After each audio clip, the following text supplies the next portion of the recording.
अब महोदय हमारे इस रतलाम ग्रामीण का जो विधानसभा है उसके अंदर जो जमीन जा रही है उसके 52 गांव शेड्यूल एरिया के अंदर आ रहे हैं।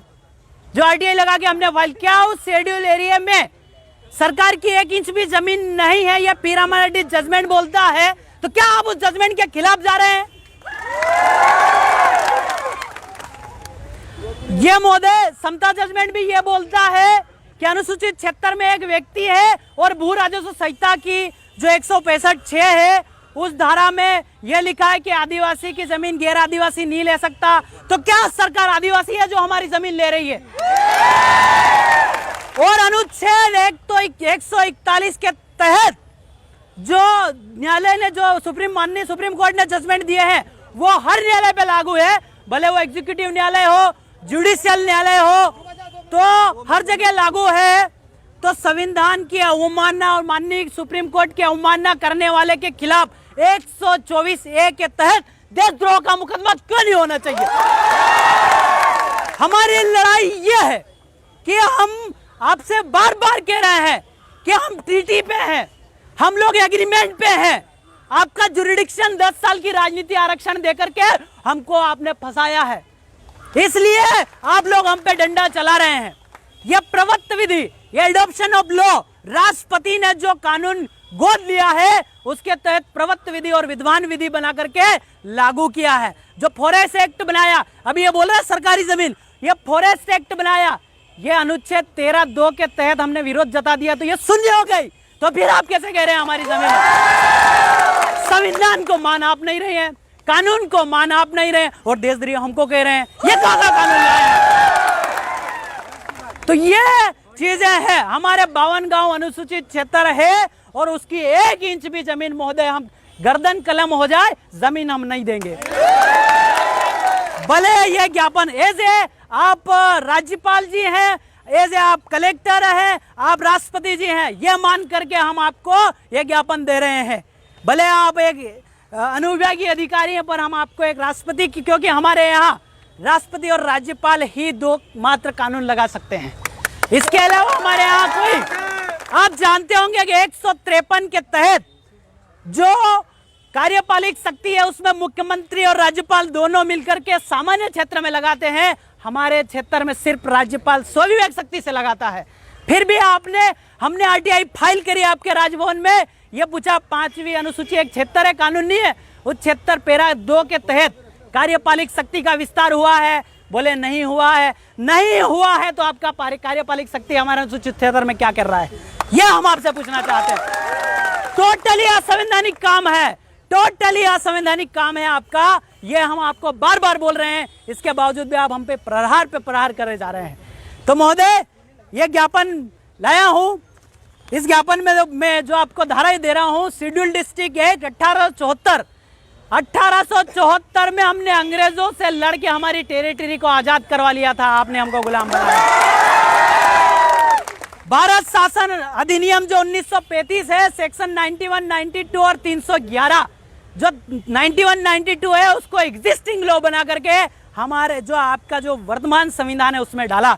और 311 भारत की 3 क्षेत्र थे, इंडियन स्टेट, ब्रिटिश इंडिया और ट्राइबल एरिया, उस पर जुरिडिक्शन लगाने के लिए आप लोगों ने ट्रीटी करा, एग्रीमेंट करा और कहा, ट्रीटी करा, एग्रीमेंट करा और कहा कि यहाँ का लोकल लॉ जो चलेगा, लोकल लॉ यानी force of law and existing law, जो गांव का जो विधि विधान, ग्राम सभा, रूढ़ी प्रथा, विधि को बल। अब विधि को बल का मतलब क्या है? संविधान का पूरा बल हम हमारे समाज के बीच में रखते हैं, यह हमारा लोकतंत्र है। अगर ज्ञात हो तो संविधान की डिबेट में जयपाल सिंह मुंडा ने माननीय अंबेडकर जी को यह कहा था, हमारे समाज को क्या लोकतंत्र सिखा रहे हो, हमसे तुमको लोकतंत्र सीखना पड़ेगा। ये हमारा समाज, पुरखाई समाज कब से लोकतंत्र में बसते आया है। महोदय इंडियन इंडिपेंडेंस एक्ट का जो सेक्शन 7ABC है, इंडियन इंडिपेंडेंस एक्ट वो एक्ट है जो भारत को आजादी देता है, तो उसमें जो सी वाला इलाका है वो सी वाला इलाका हमारा है, ट्राइबल एरिया। इंडियन स्टेट राजा महाराजाओं वाला था वो आपने मिला लिया, ट्राइबल एरिया जो 371 के अंतर्गत आता है वो आज तक नहीं मिला है और ट्रीटी पे चल रहे हो। ये 13(3) का को हमको विधि का बल है, 372(1) आपका यह 372 एक बोलता है 395 के तहत सारी संविधान की विधियां समाप्त होती है तो 372 एक प्रवृत्त विधि को लागू कर लेता है। यह हमारा संविधान बोलता है। 244 एक 5वीं अनुसूची 76 के शासन प्रशासन कल्याण व हितार्थ के बारे में प्रति महामहिम राष्ट्रपति महोदय, महामहिम राज्यपाल महोदय, मानव अधिकार आयोग, माननीय मुख्यमंत्री महोदय, पर्यावरण मंत्री महोदय, प्रभारी मंत्री महोदय। ये जो हमारा मकसद था कि ऐसे कार्यपालिक मजिस्ट्रेट जिला दंडाधिकारी है उनसे ही हम उनको ही ज्ञापन देंगे। शेड्यूल डिस्ट्रिक्ट 1874 ये आपका संदर्भ हुआ। विषय है महोदय कि मेगा टेक्सटाइल पार्क के लिए प्रस्तावित औद्योगिक निवेश क्षेत्र से संबंधित जमीन 5वीं अनुसूची 76 में बिना ग्राम सभा के सहमति से प्रस्तावित निवेश क्षेत्र को अविलंब निरस्त करे या संबंधित कानून बोले उसके तहत आपका डंडा ले जाइए।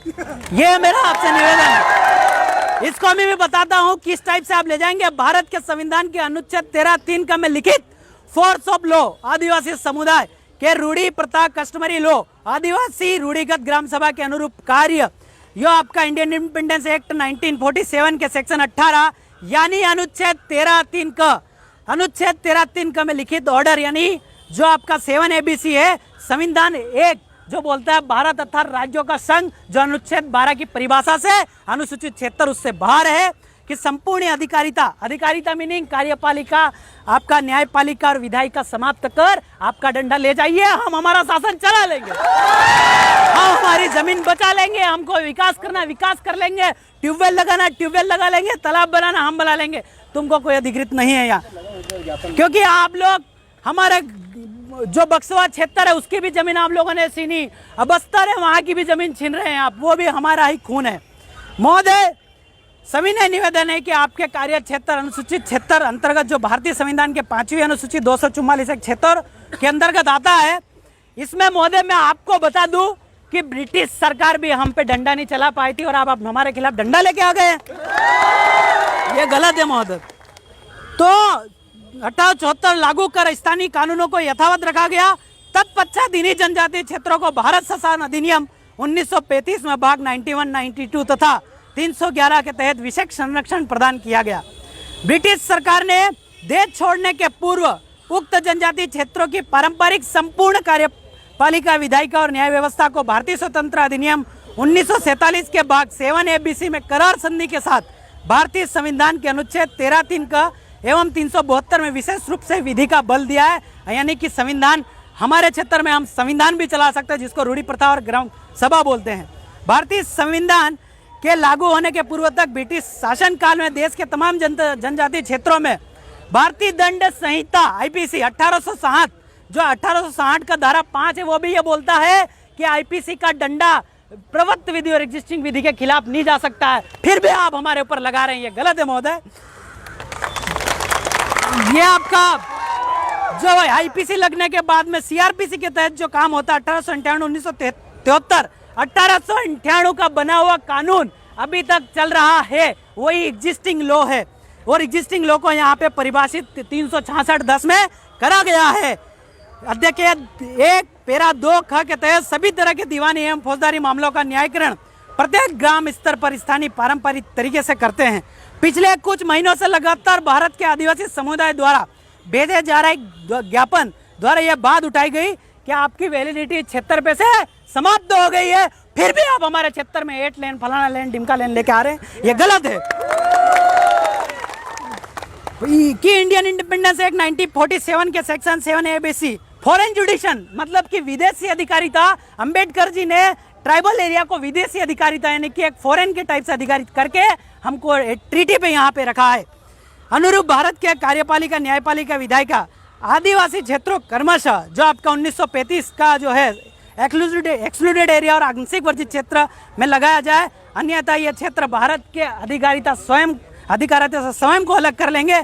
जैसा कि ज्ञात है, प्रतिभा पाटिल राष्ट्रपति महोदय के समय 8-9 नवंबर 2019 की जो बैठक हुई थी उसका रिजल्ट आया था कि राज्यपाल के राष्ट्रीय आदिवासी अनुसूचित जनजातियों के हेतु सम्मेलन के संविधान के अनुच्छेद 244(1) के प्रावधान अनुसूची पैराग्राफ 3 के अनुसार राष्ट्रपति के कार्यालय में एक बार होता है। विस्तार पूर्वक जानकारी देते हुए महोदय ये बताना चाहते हैं कि अंग्रेजों ने 3 तरह की शासन व्यवस्था चलाई थी और प्रतिभा पाटिल जी के सामने 26 राज्य के राज्यपाल ने ये कहा था कि अनुसूचित जनजाति पे किसी तरह का कोई 1950 का जो डंडा है वो नहीं चलता है। तो फिर भी आप हम पे लगा रहे हैं, ये कैसे लगा रहे हैं? ये टोटली अनकॉन्स्टिट्यूशनल और असंवैधानिक है। जिसमें पहला था ब्रिटिश इंडिया, जहाँ अंग्रेजी शासन था, जो अनुच्छेद 1 है आपका जो 7A है इंडियन इंडिपेंडेंस एक्ट 1947 का, इंडियन स्टेट यानी भारत के राज्य क्षेत्र, इंडियन इंडिपेंडेंस का जो 7B है जिसमें राजा महाराजा थे, और जो C था ट्राइबल एरिया आदिवासी क्षेत्र, जहां अंग्रेजों ने शासन किया ही नहीं। संविधान के अनुच्छेद 1 के 3G जिन्हें करार संधि ट्रीटी एग्रीमेंट द्वारा आयोजित किया गया, जो कि स्वतंत्र हो चुके हैं।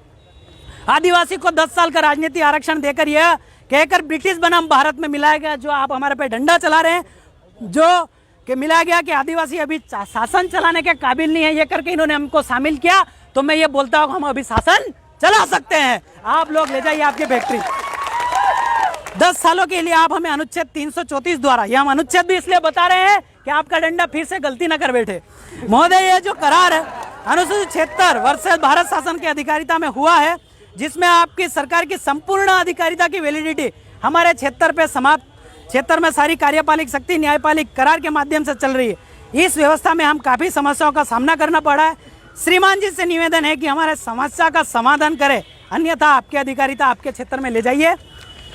महोदय ये जो समस्या है ये हमको प्रकाशित हुई थी दिनांक 26/6/2021 के समाचार पत्र दैनिक भास्कर में छपी खबर ने हमें एक मृत रूप दे दिया और हमारे जीवन पर सवाल खड़े कर दिए। खबर यह थी कि मेगा टेक्सटाइल पार्क के लिए रतलाम में बनने वाले औद्योगिक निवेश क्षेत्र के लिए राज्य सरकार हमारी जमीन जो है जीवन यापन की, वो 1466 1466 हेक्टेयर जमीन छीनकर औद्योगिक निर्माण के लिए देने का प्रस्ताव किया है। समाचार पत्र में छपी खबर के अनुसार प्रस्तावित की गई जमीन इस प्रकार है, जो टेबल छपी थी मैंने ऐसी एचडी छापी है। बिबड़ौद में सर्वे नंबर 122 जिसका क्षेत्रफल हेक्टेयर में 724.23, जो सरवनी खुर्द है उसमें सर्वे नंबर 2 28, आपका जामथून में सर्वे नंबर 1 2.1500, जुलवानिया 15 87.030, पलसोड़ी 19 634.5323, रामपुरिया 1 5.940। इसके कुछ दिन पहले 21/06/2021 को इसी समाचार पत्र में खबर छपी थी। स्पेशल इन्वेस्टमेंट रीजन का प्रोजेक्ट के तहत इस योजना में 2400 उद्योग लगेंगे। कितने? 2400। ये लोग हमको बर्बाद करने पे तुले हुए हैं। और महोदय इस योजना के तहत ली जाने वाली जमीन को 1542 जो है उसको शासकीय जमीन बताया, जो कि आपका हमने पी रामारेड्डी जजमेंट के तहत अवैधानिक बताया। आप और जो 256 है वो निजी भूमि बताया। निजी भूमि तो तुम भूल ही जाओ, अनुसूचित क्षेत्र की 1 इंच भी जमीन तुमको हम ना देने वाले।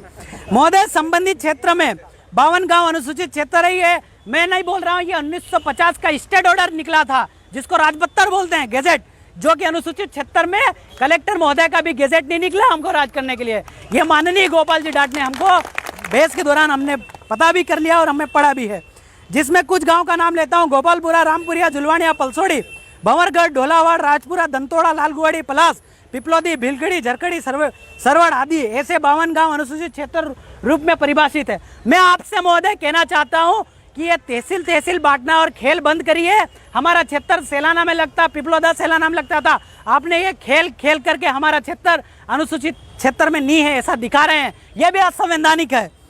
ये उच्चतम न्यायालय का फैसला आया है वेदाता के अनुसार, न लोकसभा न विधानसभा सबसे ऊंची तो ग्राम सभा के खिलाफ ये जा रहे हैं, अर्थात ये देशद्रोही है। उच्चतम न्यायालय का फैसला पीरामारेड्डी बनाम 1988, अनुसूचित क्षेत्र में केंद्र और राज्य सरकार की 1 इंच भी जमीन नहीं है, फिर क्यों मांग रहे हैं आप? वो जमीन ग्राम सभा की है। उच्चतम न्यायालय के समता जजमेंट, अनुसूचित क्षेत्र में सरकार एक व्यक्ति है 14 फॉरेस्ट को लेकर के एक केस चला था, उस केस में ये आया था, सुप्रीम कोर्ट बोल रहा है, मैं ना बोल रहा हूँ। उच्चतम न्यायालय का फैसला बनाम महाराष्ट्र 5 जनवरी 2011, इस देश का 8% इस देश का मालिक है। बाकी उच्चतम न्यायालय का जो केरल बनाम फैसला आया, जिसका जमीन उसका खनिज, तो फिर आप बार बार क्यों कह रहे हैं हमारा? अनुच्छेद 141 के तहत जो सुप्रीम कोर्ट के जजमेंट को नहीं मानता वह कौन होता है? 124 लगना चाहिए, नहीं लगना चाहिए? महोदय, उपयुक्त जजमेंट को देखकर व समता जजमेंट के अनुसार अनुसूचित क्षेत्र में सरकार एक व्यक्ति के समान है, बराबर। भू राजस्व संहिता की धारा 165(6) यह आपकी वहाँ कार्यालय में बुक है, उसमें लिखित में है। आदिम जनजाति एब्रोजिनल, उस बुक में मूल निवासी भी लिखा हुआ है, ये लोग कानून में छिपा रहे हैं। एब्रोजिनल पीपल की जमीन गैर आदिवासी जनजाति को ट्रांसफर नहीं होती, तो क्या आपकी सरकार आदिवासी है जो जमीन ले रही है? ये गलत कर रहा है। अगर फिर भी इस प्रकार का रूपांतरण करने की प्लानिंग कर रहे हो ना, ये प्रक्रिया अवैधानिक है, और अगर ये अवैधानिक प्रक्रिया करते हैं तो आप देशद्रोही होंगे। जो आपका एसडीओपी जमशेदपुर में इस टाइप से ग्राम सभा के खिलाफ कहे थे, माननीय कोर्ट ने उनको देशद्रोही का संज्ञान दिया था और 6 महीने जेल भी लेकर के आए हैं। उच्चतम न्यायालय का फैसला पीरामरेड्डी बनाम 1988 बोलता है कि अनुसूचित क्षेत्र में केंद्र और राज्य सरकार के 1 इंच भी जमीन नहीं है, तो इस क्षेत्र में सरकार की जमीन कहाँ से आई और उसका बाप कौन है? ये जरा हमको सरकार का बाप बता दीजिए। ये इसका माननीय राज्यपाल का, अगर ऐसा कोई कानून लाए हैं तो राज्यपाल जी का गेजेट दिखा दीजिए, जिसको भारत राज्य पर संविधान आदेश से बड़ा कोई आदेश नहीं है, वो बता दीजिए तो हम आपको माने। उच्चतम न्यायालय का फैसला वेदांता के अनुसार न लोकसभा न विधानसभा सबसे ऊंची ग्राम सभा, तो ये जमीन हमारे ग्राम सभा की है, आपकी सरकार की नहीं है।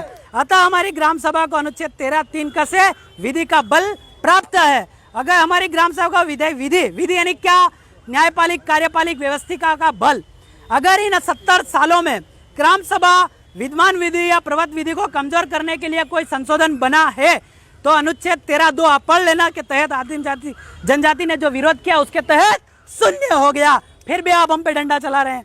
महोदय, अनुच्छेद 141 के तहत माननीय सुप्रीम कोर्ट के जजमेंट हर न्यायालय में लागू है, जो आपके न्यायालय में भी लागू है। अगर कोई न्यायालय के जो कोई कार्यालय मानने से इनकार करता है तो आईपीसी की धारा 124(a) के तहत आप देशद्रोही हैं, अर्थात फिर भी हमारी जमीन लेने की कोशिश की तो हमारी ग्राम सभा आपको क्या बोलेगी? देशद्रोही।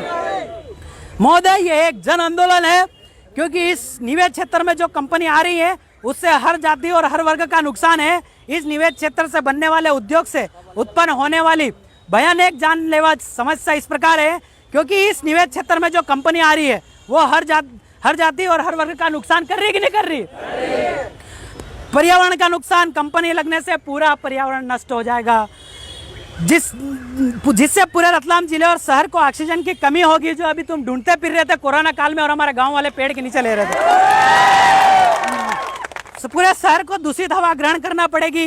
कंपनी से निकलने वाला दूषित पानी ढोलावट डैम में जाएगा, जिससे पूरा ढोलावट डैम का पानी दूषित हो जाएगा और पानी पीने वाले सारे प्राणी मर जाएंगे और प्रकृति दूषित हो जाएगी। जिसके दुष्ट पापी कौन होगा? प्रशासन। जमीन से निकलने वाला पानी लाल पीला हो जाएगा, जिससे मनुष्य का जीवन संकट में पड़ जाएगा। यह बीजेपी के कार्यकाल में हिम्मत जी कोठारी के समय बना पर्यावरण पार्क उजड़ जाएगा। इनमें भी एकता नहीं है। जमीन पर निर्भर लोगों का जीवन नष्ट हो जाएगा। मतलब सीधा है कि इस निवेश क्षेत्र आने से किसी विशेष जाति वर्ग को, पूरे मनुष्य जीवन को